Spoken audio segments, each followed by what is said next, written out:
Page 108. The Troll and the Truth Pixie. Nicholas had seen the tower. It was the tall, thin, round building to the west of the village.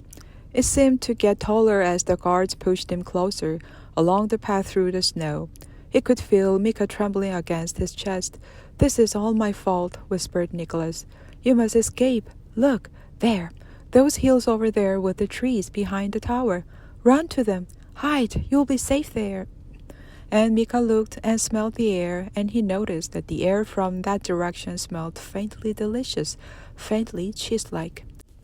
The elf guard, who was nearest to them, pointed his little axe up toward the boy. "Stop talking." When the two guards looked away, Nicholas took Mika out of his pocket and placed him on the ground. "Go, Mika, now!" The little creature sprinted toward the wooded hills and the pretty little yellow cheese-scented cottages. "Hey," said a guard, beginning to chase after the rodent. "Leave it," ordered Father Vodol. "You can lose a mouse, but not a human." "Goodbye, my friend." "Silence," barked Father Vodol, and this time it was fear rather than magic that caused Nicholas to keep his mouth shut. Nicholas had never felt so alone. The tower, the prison, was a scary place, yet, although it was horrid, it also had very nice comforting things written on the stone walls of the staircase, from its time as the Welcome Tower. Things like welcome, and strangers are just friends with weird faces, and hug a human. One of the black tunic-wearing elf guards saw Nicholas reading these signs. "Back in Mother Ivy's time, I would have been obliged to cook you gingerbread and show you my spickle dancing, and yet now I have permission to chop you up into little pieces. I cry myself to sleep every night, but society is definitely improving. I quite like the sound of your old society." It was a mistake. It was full of friendliness and happiness and dancing. Not important things like fear and disliking outsiders. Father Vodol has made us see the error of our ways. After a long climb up a winding dark staircase, Nicholas was thrown into the cell right at the top. Unfortunately, the tower was made of stone, not wood. It had no windows, and its walls were streaked charcoal black. The tiny glow from a flaming torch on the wall helped Nicholas's eye adjust to the dark. Someone ginormous was snoring under a blanket on a tiny bed, and out of the corner of his eye, Nicholas could see a small black hole in the center of the ceiling. The guard slammed the door closed, and the loud, reverberating echo trembled through Nicholas like dread. "Hey, let me out! I've done nothing wrong!" Nicholas shouted. "Shh!" came a voice, causing Nicholas to jump. He turned, and there, veiled in flickering shadow, was a sprightly-looking creature wearing yellow clothes and an innocent smile. This creature was no more than 3 feet tall. She had pointed ears and long hair, and an angelic little face that looked as pure and delicate as a snowflake, though her cheeks were a bit grubby. "Are you an elf?" he whispered, but already doubted the idea. "No, I'm a pixie, a truth pixie." "A truth pixie? What's one of them?" "One of them is me. But be quiet or you'll wake Sebastian." "Who's Sebastian?" "The troll," she said, pointing her pale pixie finger toward the large misshapen creature that was currently scratching his backside as he dozed on the tiny bed. Sebastian seemed a peculiar name for a troll, but Nicholas didn't comment. He was too worried that he would never be able to escape this damp, cold, moldy room. "When do they let us out of here?" Nicholas asked the pixie. "Never," said the truth pixie. "You're lying." "I can't lie. I'm a truth pixie. I have to tell the truth. That's what gets me into trouble." "Well, that and making people's heads explode." She quickly covered her mouth with her hand, ashamed of the words she had just blurted out. Nicholas looked at her. He couldn't imagine anyone who looked less likely to hurt someone. "What do you mean? Explode their heads?" She tried to stop herself, but couldn't help pulling a small golden leaf from her pocket. "Hulip." "Hulip?" "Yes, I gave an elf some hulip soup and their head exploded. It was so much fun, it was almost worth life imprisonment. I'm saving my last leaf for someone special. I love seeing heads explode. I can't help it." Nicholas felt fear prickle his skin. Even if the sweetest-looking Pixie could turn out to be a murderer, there really was no hope. "Would you like to see my head explode?" Nicholas asked, although he was petrified of the answer. The truth Pixie desperately tried to lie. Yes, I would like that so much." Then she looked guilty. "Sorry," she added softly.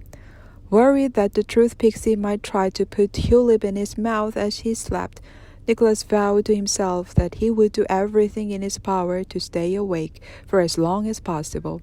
Indeed, forever, if need be. The troll rolled over in bed and opened his eyes. "What be you?" asked the troll, and though he was big, he wasn't slow.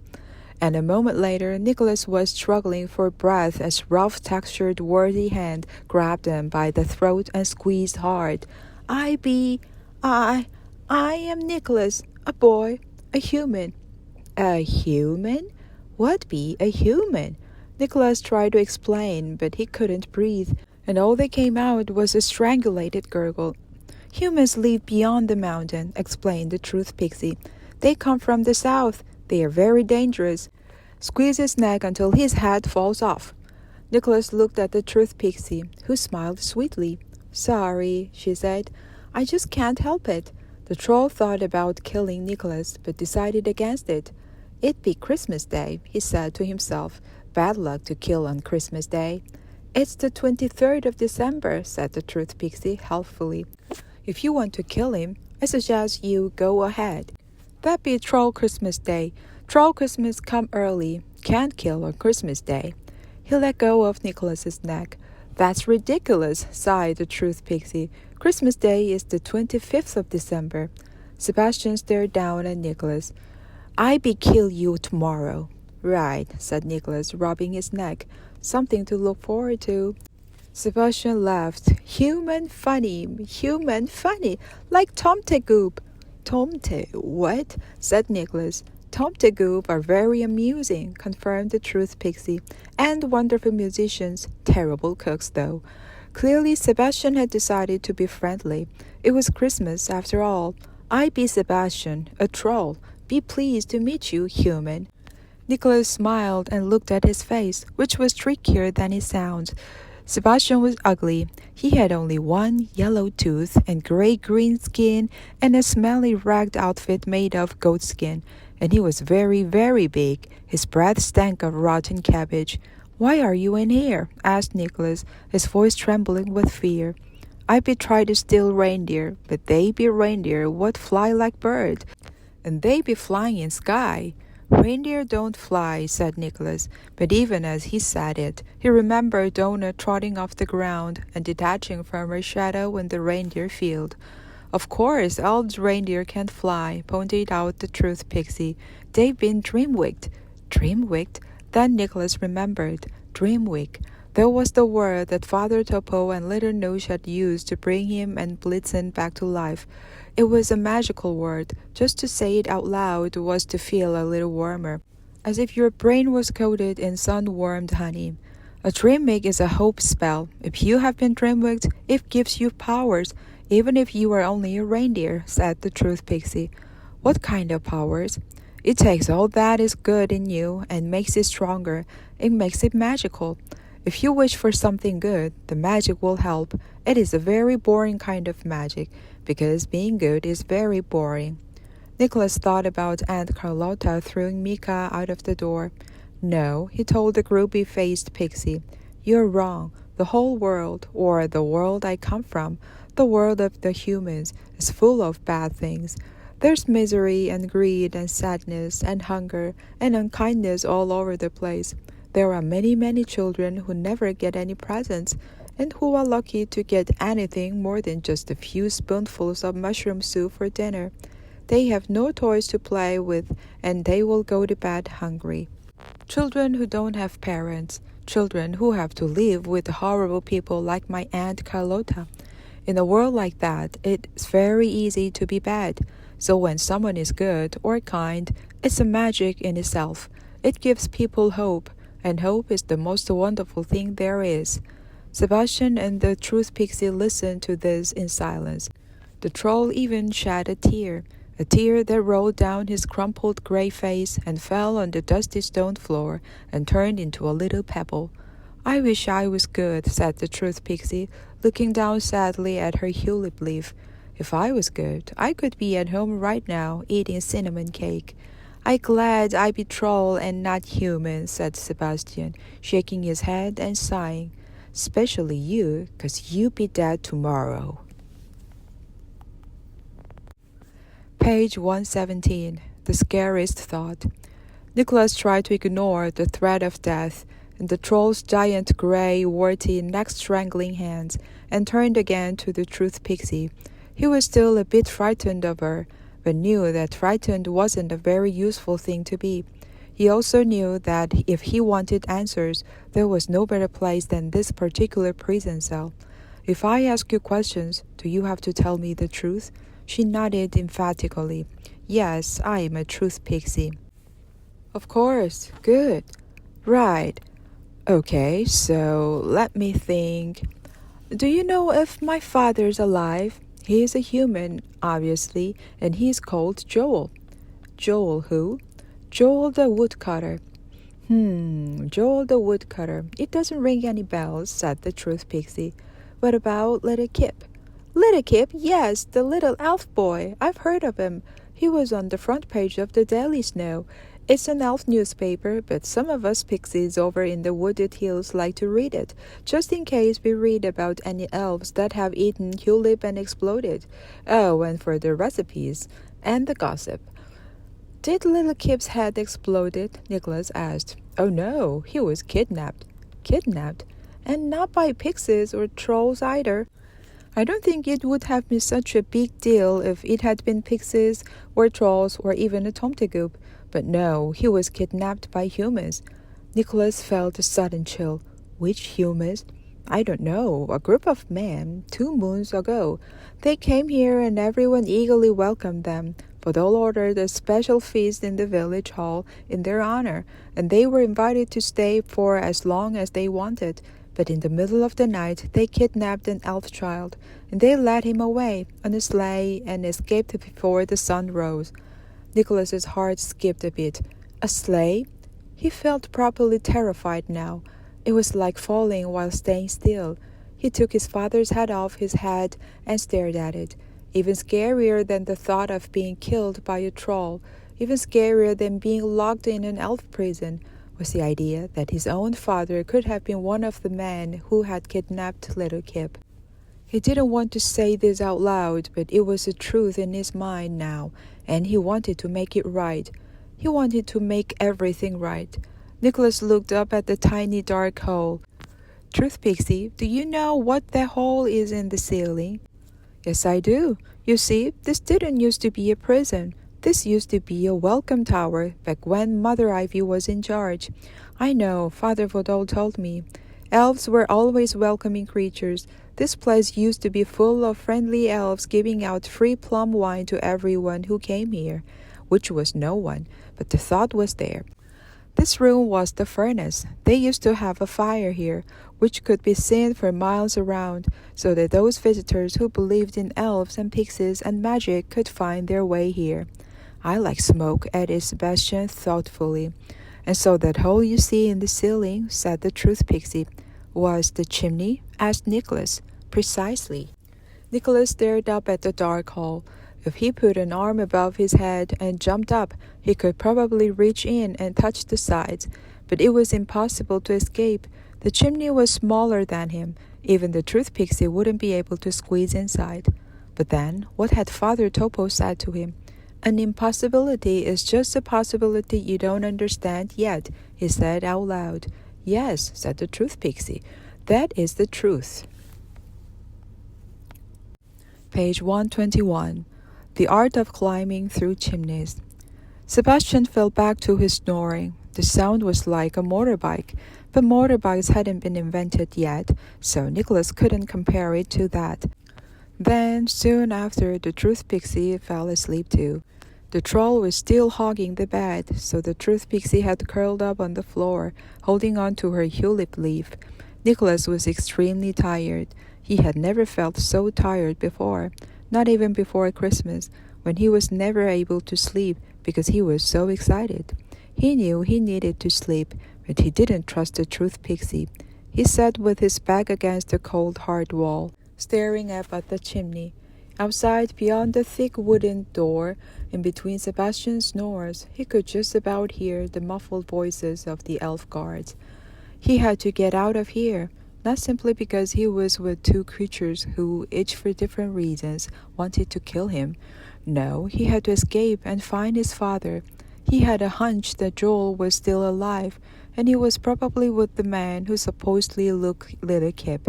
There must be some confusion. His father was a good man. He had to find him. He had to bring back little Kip. He had to make everything all right. But how? He remembered the day his mother died, her hiding in the well from the brown bear, holding onto the chain holding the bucket, then losing her grip, the wail as she fell, while he watched in horror from the cottage. On that day, and for a lot of days after, let's say 1098, Nicholas believed that things could only get worse and that he would wake up in tears for the rest of his life, feeling guilty that he hadn't stayed with her, even though he thought she was running too. He prayed for her somehow to come back. Joel kept on telling him he looked like his mother, but his cheeks weren't as red, so sometimes Nicholas used to grab some berries and crush them on his cheeks and look at his reflection in the lake. And in the blurry water he could almost imagine it was her, looking back from a dream. "It's funny, Papa," he once said as his father chopped a tree, "but I could probably have filled that well with tears, the amount I've cried. She wouldn't want you to cry. She'd want you to be happy, jolly. She was the happiest person I ever met." And so that the next morning, Nicholas woke up and didn't cry.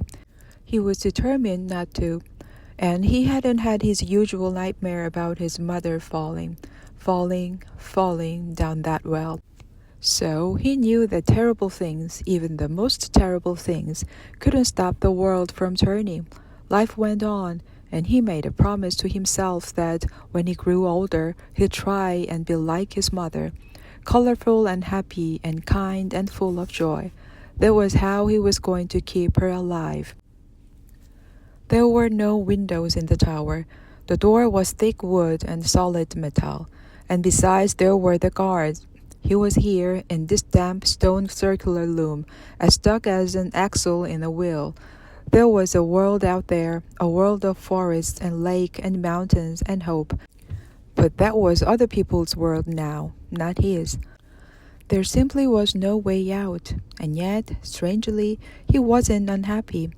Scared, yes, maybe a little, but also, deep down, hopeful. He began to chuckle to himself. Impossible. That was what Father Topo had meant, he realized. That was the point of magic, wasn't it? To do the impossible. Could he, Nicholas, really do magic? He stared at the chimney, at the small circle of darkness, and he tried to concentrate hard on that chimney, that dark tunnel, and how to get through it. It was an intense darkness, like the darkness of the well.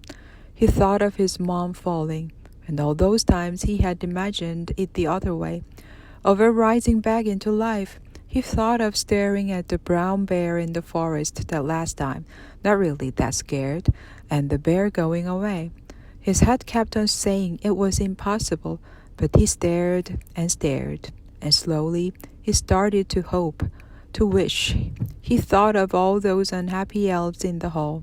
He thought of his father's sad face the day he left the cottage to travel north. He thought of Aunt Carlota making him sleep outside in the cold. He thought of human unhappiness, but he also thought of how it didn't need to be like that. He thought that, really, humans and probably even elves were good inside, but had lost their ways a bit. But most of all, he thought of how he could escape the tower. And then he thought of his mother smiling and laughing and being happy no matter what. He began to feel the same peculiar feeling, as if a warm syrup was pouring inside him, just like when he first met Father Topo and little Noosh. It was a feeling of unbreakable joy, hope where no hope could exist. And then before he knew it, he was rising. He was floating off the ground, and very slowly and surely he was climbing through the air above the Truth Pixie and Sebastian. He felt as light as a feather until he hit his head against the ceiling, right next to the two small black chimney flue. He fell back toward the ground, but landed on top of Sebastian. "It not be Christmas Day now. It be the day after Christmas Day," said Sebastian as he woke up. "So I be killing you." Amid the commotion, the Truth Pixie had woken up. "Yay!" she squealed. "I mean, it's technically Christmas Eve, but otherwise, yay!" Nicholas moved fast and grabbed the yellow tulip leaf from the Truth Pixie's hand. He thrust the leaf towards Sebastian, but it wasn't the leaf that caused the one-toothed troll to step backward. It was the fact that Nicholas was suspended in the air again. "You be magic. Why you be staying here if you be magic?" "I'm beginning to ask myself the same thing," said Nicholas. "Hey," said the Truth Pixie, "get down now and give me my leaf back." "Get away from me," said Nicholas, trying to sound so fearsome as he could. That's tricky. Actually, as we are trapped in a prison cell," said the Truth Pixie. Sebastian gripped Nicholas's leg and tried to pull him back down to the ground. "Oh, this is exciting," said the Truth Pixie, smiling broadly and clapping her hands. "I love a drama." Sebastian gripped tightened at his rough hands as strong as stone. "Get off," said Nicholas, but it was no use.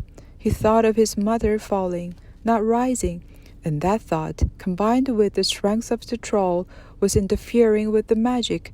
Then something rough was around Nicholas's neck, squeezing hard Sebastian's free hand. Nicholas gasped. "I can't breathe." Then the hand released. "I be thinking," said Sebastian, matter-of-factly. "I might be eating you instead of strangling. I be only have one tooth, but it be doing the job." And he opened his mouth and was about to bite when Nicholas made one last attempt to twist free. It was no use, of course. Nicholas squirmed his way and that, but he could not get loose, and in the commotion he lost his grip on the tulip leaf. For just an instant, it fluttered through the air, and then Sebastian's jaw came chomping down, missing the boy, but devouring the leaf. Nicholas gaped at him. The Truth Pixie clapped her hands in excitement. She knew what this meant. "Hey!" came a deep elf voice from outside the door. "What's going on in there?" "Nothing," said Nicholas. "Nothing," said Sebastian. The Truth Pixie covered her mouth, but still couldn't help herself. The human boy is floating in the air while Sebastian is trying to eat him, but instead he has eaten the tulip leaf into his mouth, so I am anxiously awaiting the explosion of Sebastian's head. She blurted out. "Emergency!" shouted the elf guard behind the door. "There's a crisis in the furnace room." Sebastian stumbled backward as the clump of elf footsteps could be heard echoing up through the tower's spiral staircase. Then the troll's face began to tremble. Sebastian looked worried. What be happening? Nicholas heard the troll's stomach rumble. It was more than a rumble. It was more even than a grumble. It sounded like thunder. Nicholas was now back on the floor. "Oh no," said Nicholas. "He's gonna blow," squealed the Truth Pixie. "A Christmas Eve spectacular." The more than grumbling noise rose higher inside the troll, and now the noise was coming from his head. His cheeks wobbled, his forehead started to throb, his lips started to swell, his ears bulged. His head had already been big, but it was getting bigger and bigger. It was now wider than his shoulders, and he was struggling to hold it up. And all the time the Truth Pixie was cheering him on. "This is going to be a good one. I can feel it." The guards were at the door, trying to find the right key. Sebastian tried to speak, but couldn't, because his tongue was now the size of a sleeper. "Brr, brr, brr, brr, brr, brr, brr," he said as he clutched his head. His eyes were now so large that they nearly popped out his head. And the Truth Pixie burst into hysterics. "This is so good. Shouldn't laugh. Bad, Pixie. Bad.